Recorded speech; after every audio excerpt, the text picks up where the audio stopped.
Ang problema, inuupuan at pinag-uusapan. Dapat hindi na pinapatagal yan. Dahil kapag tumagal na, nagkakaroon ng amats at napupunta na sa hiwalayan. Hi, hi, hi! Ngayon mga kabilas, pag-uusapan natin ang problema. Problema ng dalawang mag-asawa, mag-partner, or magkarelasyon. Bakit nga ba tumatagal ang problema? Dahil minsan, sa taas ng pride ng bawat isa. Walang isang nagpapakumbaba at nakikinig at nagtatanong para matapos ang problema. Minsan, nagpapataasan ng ay iri, mga kabilas. Sino nga ba ang dapat mauuna kapag nagkaroon ng problema? Ang dalawang magkarelasyon, mag-asawa o mag-partner, mga kabilas? Babae ba o lalaki? Depende po yun sa sinimulan ng problema. Iba-iba ang ugali ng tao, mapalalaki man o babae.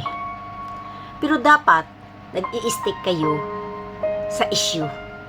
Kung sino yung unang nag-provoke ng problema yung dalawa. Kapag ang lalaki nauna mag-provoke ng problema, mga kabilas, dapat ang lalaki din ang mauuna mag-solve nito. Minsan kapag inabot ng tililing ang babae, sila din naman minsan ang nauuna gumawa ng issue para sa away niya.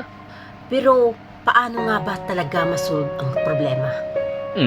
Kapag dumadating na sa punto na hindi na kayo nagkakaintindihan dalawa, walang iba kundi pinag-uusapan kung saan nga ba nagsimula ang problema.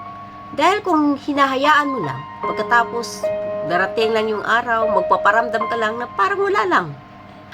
Another issue naman ng problema ang ibibigay mo sa kanya.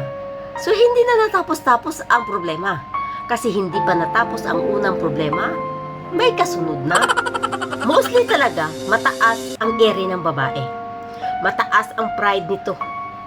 At kailanman, hindi yan sila manunuyo, lalong-lalo na kapag alam nila na tama sila.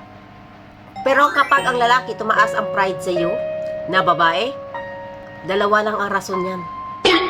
Gusto niya na makipaghiwalay sa iyo, o mayroon na siyang iba.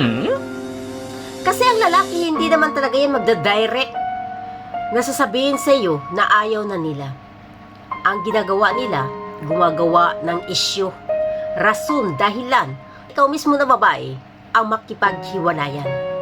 So kapag nakipaghiwalay ka na, gumib up ka na, sumuko ka na, so dyan mo na makikita ang talagang totoong issue sa inyo.